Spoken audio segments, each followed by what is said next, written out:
Fala pessoal, bom dia, tudo bem? Sejam bem-vindos. Mais uma gravação das oportunidades da semana, em parceria com o canal Monitor de Mercado. Me chamo Alan, faço parte da equipe Ficube. Hoje, dia 20 de novembro, uma segunda-feira. Colocar minha tela para a gente iniciar com a análise do Ibovespa e vamos lá. E aí, pessoal, Bob, semana passada estava ali testando aquela região dos 120 mil, né? Chamei a atenção, que era um ponto de atenção. Entendia que ali ele teria um pouco mais de dificuldade, poderia corrigir para a região ali 117, ele seria um ponto interessante, né, para se pensar em novas compras, acreditando na continuação da movimentação de alta. Bem, o Bovespa rompeu aquela região de 120 mil e foi direto, tá? Na verdade, assim, ele rompeu 120 mil e também rompeu a região dos 122 mil, né? Então, forte movimento aí de alta semana passada do Ibovespa, né? Tiveram notícias ali, inclusive até de dados de inflação lá dos Estados Unidos que acabaram ajudando aí o mercado dessa puxada aí mais forte. Mas, de qualquer forma, Ibovespa segue na sua tendência de alta, tá? Desde que ele deixou um fundo ali na região, por volta do dia 1º de novembro, só vem no movimento de alta, né? Com poucas correções, praticamente sem correção nenhuma, tá? Eu entendo ainda que qualquer correção no Ibovespa ainda é para se pensar na compra, tá? Começo a abrir alvos no Ibov na região dos 130 mil, testar ali a região de topo histórico do Ibovespa. Não dá para afirmar quando que ele vai chegar lá, né? Mas no ritmo que ele está indo, pode ser que ainda ocorra isso durante o ano de 2023, né? Vamos ver se como ele vai se comportar nos próximos dias. Mas o fato é o seguinte, pessoal: qualquer correção que tiver no Ibov, a ideia é ficar de olho ali para novas compras, tá? Estamos esticados, então pode ter uma certa dificuldade, novas compras, né? Até por conta de uma correção natural que o gráfico vem ali fazer nos próximos dias, mas eu ficaria atento no seguinte: se o Bovespa voltar para testar a partir já da região dos 122.900, 123 mil e faz um pivôzinho de alta, eu pensaria em novas compras, tá? Caso contrário, se ele ainda cai um pouquinho mais aqui na região dos 120 mil, também fez um pivô, pensaria em novas compras, tá? Eu não consigo ver ali, no momento, uma condição de venda, tá? Isso olhando o Ibovespa, tá? O Ibovespa ainda vejo que é para cima.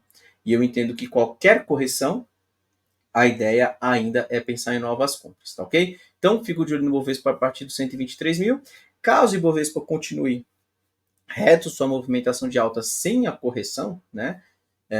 O próximo alvo dele é o 130, tá? Só tome cuidado com as compras, porque pelo fato de já ser um gráfico um pouco mais esticado, volto a repetir, se houver correção, pode ser que as ações elas sofram um pouco mais na continuação de alta, mas também não quer dizer que elas, dependendo da ação que estiver operando também, né, não quer dizer que elas vão perder aquela tendência de alta, né? Eu acho que nada mais é do que uma correção para depois continuar subindo, tá? Então, para quem é mais paciente, aguarda a correção para procurar novas compras. Para quem está acreditando aí que ele vai continuar sua movimentação de alta sem corrigir por enquanto, vai direto lá no 130 mil, talvez entradas com a mão menor, né, com a posição menor do que a habitual, até para evitar, né, caso o preço comece a corrigir, de ficar posicionado ali pesado numa região que pode ser, não estou dizendo que é, porque não tem como saber onde que vai ser o topo, que pode ser uma região de topo, tá? De topo de curto prazo, né, para ele corrigir e depois retomar sua movimentação de alta, tá? O ponto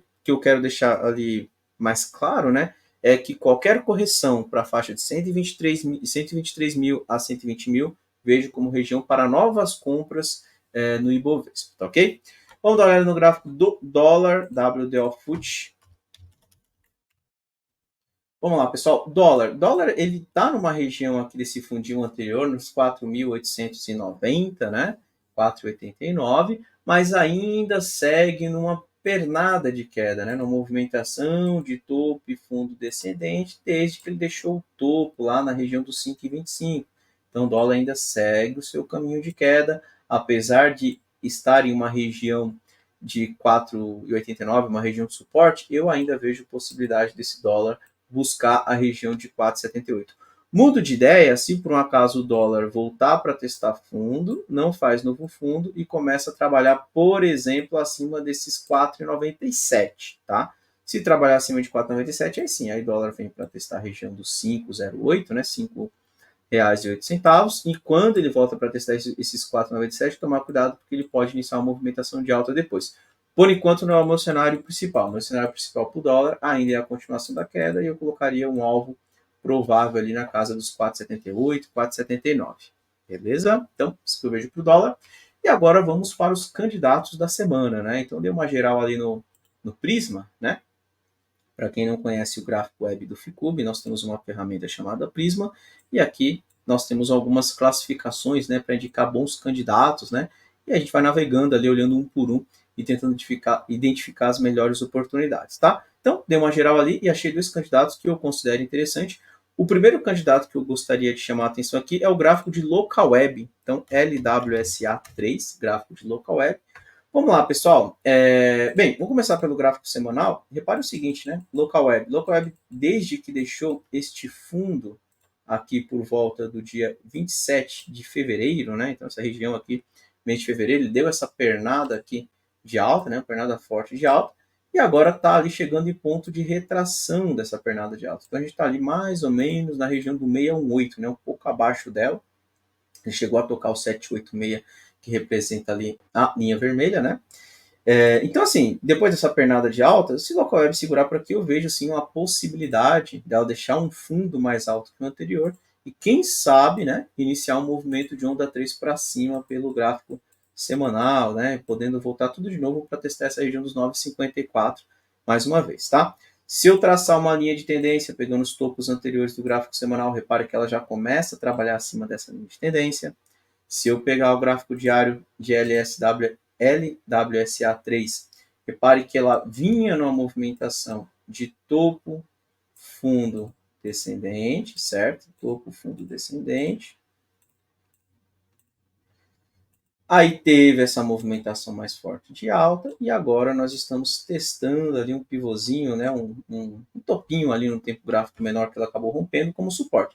Bem, vamos lá. Qual que é a ideia aqui de LWSA3? A ideia é que já começa a segurar por aqui, tá?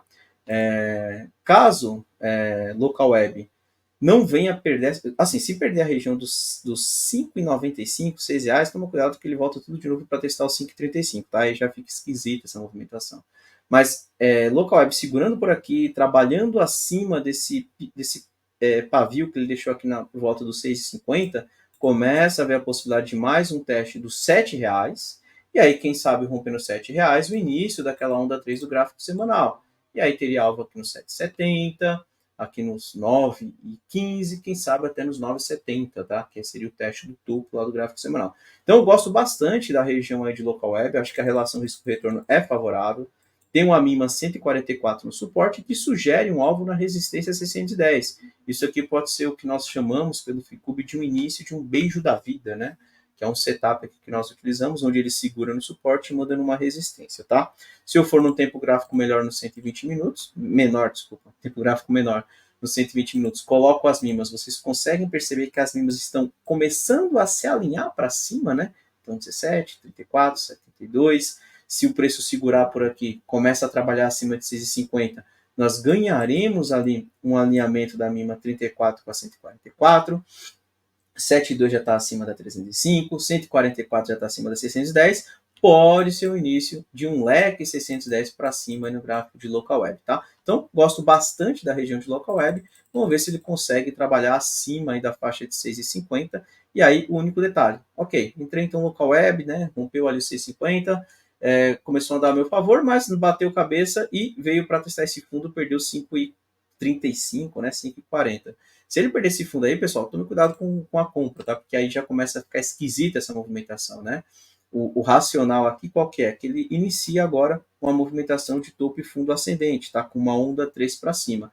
Se por um acaso ele não segurar por aqui e vem perdendo esse fundo, então ele vai acabar perdendo aí a característica, né, de um movimento de onda 3 para cima e não tem por que ficar segurando ali se ele fizer um novo fundo, tá? Então, a ideia é que o local web já segure por aqui, rompa aí essa região dos 6,50, e aí, se fizer isso, eu começo a ver uma possibilidade de um terceiro movimento de alta, e aí sim, podendo buscar até a região dos 9,60, que é esse topo aí que ele deixou por volta do dia 19 de junho, tá? Então, gosto bastante do local web, vamos ver se ele segura por aí e já começa a reagir a partir deste ponto, tá? Outro candidato ali que eu procurei e vi ali que está interessante é o gráfico de Odontoprev. tá? Vamos lá, Odontoprev, pessoal. Odontoprev, né? Vamos começar pelo gráfico semanal para a gente dar uma olhadinha nele. Assim, o gráfico semanal de Odontoprev está um pouco mais lateral, né? Mas ele rompeu aqui essa região de 9,84, está trabalhando ali como um forte suporte ali, né? Então já testou uma, deixa eu só colocar de novo ali porque apagou. Ele já testou uma, duas, três vezes a mesma região, tá? Eu começo a ver aqui pelo gráfico semanal a possibilidade de Odontoprev, né? Claro, precisa romper esses topos aí, dela fazer 3 movimentos para cima. Então, vai ficar um pouco mais lateral, mas se ele, por um acaso, for para romper agora essa região de topinhos anteriores, né? Então, vou até traçar uma linha de tendência aqui, pegando os topinhos anteriores. Se ele conseguir romper essa região de topinhos anteriores, colocaria como um primeiro alvo o teste da região de 13,77 até essa região dos 15 reais, tá? Então, seria o teste desse topo ali, que ele deixou também em julho, tá? Então, eu gosto bastante do gráfico do Odontoprev. A única observação é que não é para voltar mais abaixo dos 9,95, dos 9,90, tá? Se perder 9,90, quer dizer que ele acabou falhando aí nessa movimentação de tentativa de romper os topos e, quem sabe, voltar para testar os topos anteriores do gráfico semanal. Quando eu vou para o gráfico diário, eu percebo ali que ele rompeu essa região aqui dos 11,30, está testando como suporte. O ideal é que ele já comece a segurar por aqui, já no gráfico diário, tá? Então vamos ver se ele segura. Hoje está tendo aí um dia até que interessante em cima de um ponto ali, de um topinho que ele rompeu. E aí, qual que é a ideia de Odontoprev? Que ele já segure por aqui, venha para testar essa região de topo anterior nos 12,30, e aí, se rompido, venha para testar a região dos 12,80, e rompendo 12,80 começa ali a abrir aqueles alvos que nós desenhamos pelo gráfico semanal. Primeiro nos 13,70, depois a região dos 15, né? E aí, chegando lá, a gente acompanha para ver o que acontece. Mas eu gosto bastante do gráfico do Odontoprev e acho que aí é um ponto interessante, onde, se ele segurar, pode dar uma oportunidade aí bacana para a gente, né? E qual que é a ideia? Ok, entrou por aqui, não é para perder mais a região dos... Eu falei 9,90 pelo gráfico semanal, né? Mas pelo gráfico diário, o ideal é que ele não volte mais abaixo dos 10 reais, tá? Se ele perder 10 reais, não tem por que ficar segurando, porque aí acaba falhando essa movimentação. O racional aqui é que ele permaneça acima desses 11,40 e já venha para romper esses topos anteriores, buscando alvos nos topos lá do gráfico semanal. Ok? Então, segundo candidato aí, o Odontoprev. E vamos dar uma olhada também no gráfico do S&P 500, como sempre fazemos aqui. Vamos lá, pessoal, S&P 500, tá? Bem, S&P 500, rompeu aquela região lá dos 400, né, 4.400, chamei a atenção que acima de 4.400 teria um primeiro alvo nos 4.500 e depois nos 4.600, tá? Continuo com a mesma ideia, acredito que o S&P 500 continua sua movimentação de alta, não sei se ele vai direto nos 4.600 ou se ele corrige para depois tentar buscar lá, tá? De qualquer forma, qualquer correção no S&P 500, entendo que depois é para testar novamente o topo, né? Ele está chegando no seu primeiro alvo e acima de 4.500, 4.600 próximo alvo, entendo que o S&P 500 é para cima, tá? E qualquer correção que ele faça, por exemplo, voltando para testar 4.400, 4.390, eu entendo que é uma região de suporte onde ele tende a segurar e mandar para cima novamente, tá ok? Então, é isso que eu vejo para o S&P 500. E para finalizar, o gráfico do Bitcoin. Vamos dar uma olhada no gráfico do Bitcoin, BTC-USD, gráfico diário, e bora lá. Bem, Bitcoin, pessoal, Bitcoin ele rompeu a retração de 50% do gráfico semanal, tá? Então a gente tinha um alvo aqui, né, uns 36 mil mais ou menos, 35.800, e o Bitcoin foi lá, né, conseguiu romper aquela primeira região. Eu tenho um alvo que o Bitcoin venha buscar os 42 mil, tá? Só que ele começa a apresentar uma certa dificuldade aí na região dos 38 mil, né, pelo gráfico diário. Eu tinha observado em tempos gráficos menores que ele tinha feito um topo, veio testar esse topo, não conseguiu fazer novo topo, né? Chamei a atenção do pessoal ali que, se perdesse esse fundo, essa faixinha verde ficaria esquisita para quem está comprado no Bitcoin. Ele está tentando mais uma vez, né? Está tentando mais uma vez aí romper esses 38 mil, vamos ver se ele consegue romper. Rompendo 38 mil, próximo alvo do Bitcoin é os 42 mil, que é os 50% de retração do gráfico semanal, tá? Então, Bitcoin ainda para cima. Caso ele não rompa os 38 mil, venha perder os 34.700, vejo correção do Bitcoin até a região dos 33 a 32 mil, e se voltar para este ponto de 33 a 32 mil, são pontos de suporte, onde eu vejo que o mais interessante seria ali pensar em novas compras, tá ok? Então, é isso que eu vejo para o Bitcoin, pessoal. Vou encerrando por aqui, né? Vamos ver como o mercado aí anda durante a semana. Desejo aí para todo mundo excelentes operações e a semana que vem nós estamos de volta com mais uma gravação das oportunidades da semana, pessoal. Um abraço, até a semana que vem. Tchau, tchau.